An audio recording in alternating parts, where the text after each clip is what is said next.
if I told you, the moment you stop chasing your dreams, everything you've ever wanted starts to find you, and all you had to do was let go. The person you wanted finally calls. The opportunity you were begging for appears. The peace you've been chasing finds you, because there's a strange thing that happens when you finally let go. It's like the universe suddenly starts working in your favor, but the more you try to control it, the more it slips away.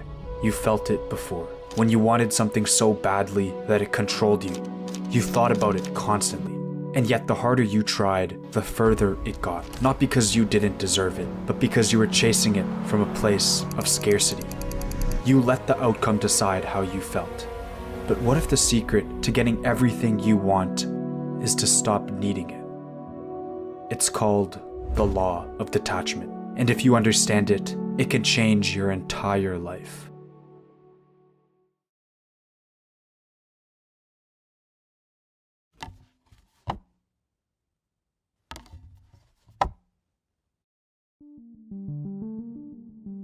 So imagine there's someone you really liked. You're constantly thinking about them. You text them first every time. You check if they've seen your story, and if they don't reply, it ruins your mood. You start replaying every conversation in your head. What did I say wrong? Did I do something? But what you're really doing is giving them power over how you feel. You've built a fantasy, an image of who they are and what this could be. And when reality doesn't match that fantasy, you get hurt.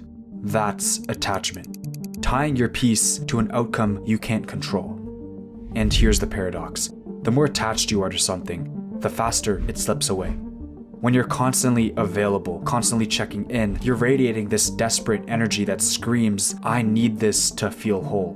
But people and life itself are drawn to energy that doesn't need it. We're attracted to what feels rare because we assume rare things have more value. And when you're attached, you make yourself appear less valuable. You stop acting like yourself. You settle for less just to keep the hope alive that it might work out. And that's why you lose your value, because you've placed all of it in something outside of yourself. But the moment you pull back, everything starts to shift. Suddenly, the person who ignored you starts noticing you. Opportunities begin to appear. Things begin to flow again.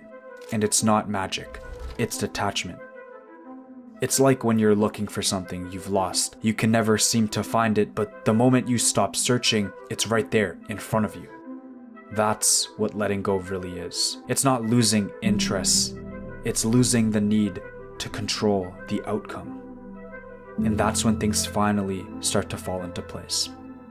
But let me make this very clear. I'm not telling you to stop chasing your dreams and hope the universe just hands them to you. And I'm not telling you to ghost your crush because you think it'll make them want you more.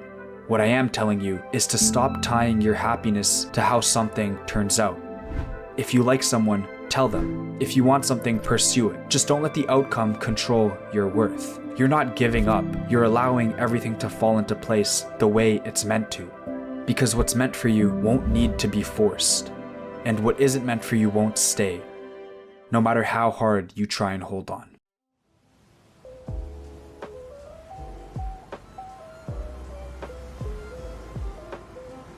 And here's the mistake that most people make. You can't fake detachment. You can't pretend to not care while secretly refreshing your phone waiting for them to text back, or acting unbothered when deep down the outcome still controls your emotions. People can see right through that. The universe can too. Real detachment is recognizing when your ego is in control, the part that clings, fantasizes, and tells you you're only worthy if you get what you want. When you're attached, your ego creates illusions. You turn people into something they aren't. You force meaning onto situations that were never meant to hold it. And when reality doesn't match the fantasy, you suffer. But when you detach, you shift from desperation to something I call the healthy pursuit. You go after what you want, but your happiness doesn't depend on getting it. You reach out to the person you like, but you don't tie your self-worth to their response. You chase your goals, but don't let failure break you. You stop trying to control everything and start allowing things to unfold. There's a saying, when you expect nothing, everything becomes a gift. Because your value is no longer tied to outcomes. It's found in the moment. If you don't get the job, you trust something better is coming. If someone walks away, you trust that space has a purpose. If things fall apart, you trust it's because something else needs room to grow. And no, it's not easy, Detachment is one of the hardest things you'll ever do. It requires self-worth, patience, and presence. But it starts with this. Stop doing things solely because you want something in return. Start doing things for the experience itself.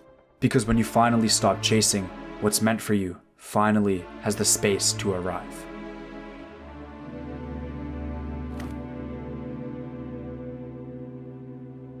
But there's one crucial part about detachment that almost everyone gets wrong. Letting go isn't just about releasing the outcome. It's about becoming the person who already has it. And if you don't understand this part, detachment won't work. Because the universe doesn't respond to your intentions, it responds to your identity. When you detach, you shift who you are at the deepest level, the unconscious. Your unconscious mind is the part of you that controls your habits, your decisions, your energy, your behavior, even the opportunities you notice. Whatever your unconscious believes to be true, it finds a way to make it real. That's why the placebo effect exists. Think about it. People on fake medicine have healed from illnesses not because of the pill, but because their unconscious believed something had changed. Your brain is the most powerful force in your reality. If you feed it a belief with enough certainty, it begins reshaping your world to match it. And that's why detachment is so powerful. When you stop chasing something and start acting like someone who already has it, your unconscious starts to believe it.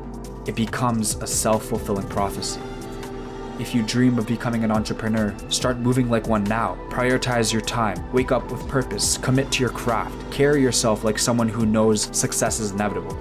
If you want love, become the kind of person who loves themselves first, not because it's trendy, but because someone who values themselves radiates the energy that attracts love without chasing it.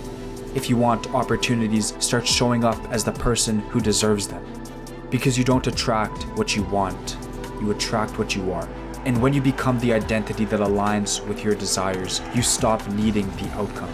And that's exactly when it finds you. Life rearranges itself around the version of you who's ready. Not because you forced it, but because you aligned with it. There's a version of you 10 years from now. The version who has everything you're dreaming of today. And the only way to meet that version is to start being them right now. Every decision you make, ask, how would the future me, the one who has everything, choose? Would they chase, or would they move with certainty, peace, and self-respect? Are you chasing the life you want, or becoming the person who naturally attracts it? Because what is meant for you will find you, but only when you stop gripping so tightly that you push it away. So detach from outcomes. Detach from the idea that your value comes from anything outside of yourself. Attachment leads to suffering. Detachment leads to freedom. The freedom to live a life where you aren't controlled by results or fear. When you stop trying to control everything, you become one with everything. And in that state, nothing is scarce anymore. That's the secret. Not to chase, but to become. Because what is meant for you will find you. The moment you finally let go.